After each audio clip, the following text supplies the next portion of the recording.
తాగినావు? Sprite తాగిండే, కావాలంటే చూడు juice కూడా తాగిన. ఇదేంది ఈ సీసా కొత్తగా ఉంది? ఇది పళ్ళ జ్యూసే, కొత్తగా వచ్చింది. మరి ఈ జ్యూస్ తాగి గింతగానే ఊగుతున్నావేంది?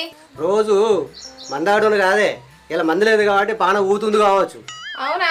సరే ఇంట్లో పా. నువ్వు పడుకుంటా.